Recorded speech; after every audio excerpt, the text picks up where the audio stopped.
Hello everyone. From this video, we are going to start our last chapter, which is Information Security Standard Compliances. Security standard compliances क्या होती है?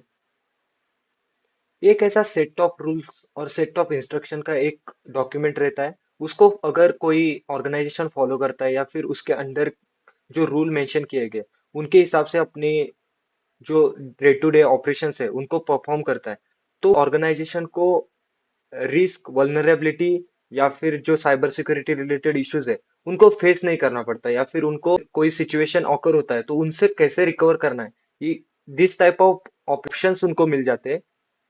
जैसे कि यहाँ mention किया गया है, documented the process that how implement manage and monitor various security controls. इसमें रूल्स रहते हैं, इंस्ट्रक्शंस रहते हैं, सेट ऑफ इंस्ट्रक्शंस रहते हैं। सिक्योरिटी कंट्रोल्स मैनेज करने के लिए, मॉनिटर करने के लिए, इम्प्लीमेंट करने के लिए यूज कर सकते हैं। एज वेल एज हम लोग इसका यूज करके risk mitigation and vulnerability reduction this type of operation perform कर सकते हैं।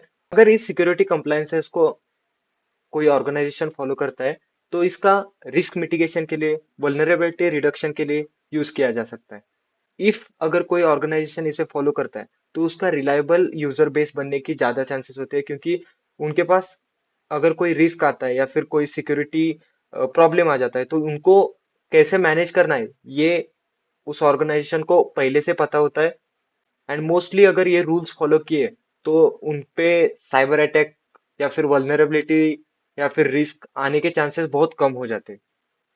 ऐसे ऑर्गेनाइजेशन में चार टाइप की इंफॉर्मेशन सिक्योरिटी रहती है। फर्स्ट इज एप्लीकेशन सिक्योरिटी, जो हम लोगों को एप्लीकेशन प्रोवाइड करते हैं उनमें जो वल्नरेबिलिटी होती है उनको रिमूव करना या फिर उनको एक बाउंड्रीज के अंदर लाना जिससे उसकी सिक्योरिटी मेंटेन रहे। Next is network security, multiple devices एक साथ कनेक्टेड रहते हैं उसमें जो सिक्योरिटी लगती है उसे नेटवर्क सिक्योरिटी बोलते हैं।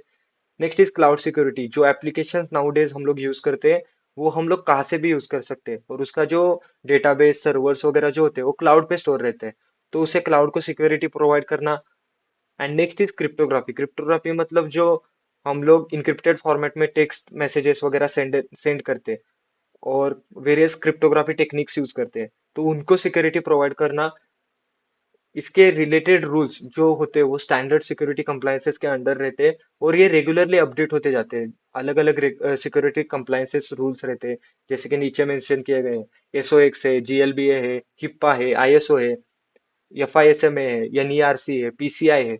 वर्किंग मॉड्यूल रहते हैं, जैसे कि जो पीसीआई रहता है वो पेमेंट कार्ड इंडस्ट्री के लिए है, हिप्पा जो है वो हेल्थ इंस्टीट्यूट के लिए है। और अलग अलग काम करते हैं। तो आने वाले वीडियोस में हम लोग देखने वाले हैं कि अलग अलग स्टैंडर्ड्स क्या क्या है। और यूनिवर्सिटी क्वेश्चन में आपको डायरेक्ट क्वेश्चन आ जाता है कि explain SOX, explain HIPAA, explain ISO, explain PCI, ऐसे डायरेक्ट क्वेश्चन आते हैं। इसमें कुछ ऐसा अलग कुछ नहीं आता, डायरेक्ट ये 6-7 टॉपिक जो आपके सिलेबस में मेंशन किए गए उस पर डायरेक्ट क्वेश्चन आएगा। Explain the following term SOX या फिर explain following terminology HIPAA, etcetera. तो कंपनी को इंफॉर्मेशन सिक्योरिटी स्टैंडर्ड मीट करने की जरूरत क्यों होती है? उसके बहुत सारे फायदे होते हैं। जैसे first is achieve regulatory compliances, जैसे कि ये जो सिक्योरिटी स्टैंडर्ड्स को हम लोग अगर फॉलो करते हैं तो उसमें रूल्स, सेट ऑफ रूल्स रहते हैं, तो उनको अगर फॉलो करेंगे तो अपना जो वर्किंग मॉड्यूल है उनको अच्छे से वर्क करने में या फिर डे टू डे ऑपरेशन होते हैं उनको वर्क करने में ईजी हो जाता है। Next is prevent cyber attack.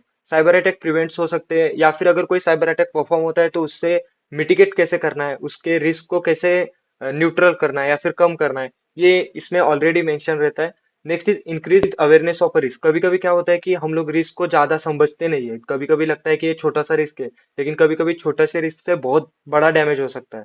सो जो रिस्क आते हैं उसके बारे में नॉलेज रखना बहुत जरूरी होता है।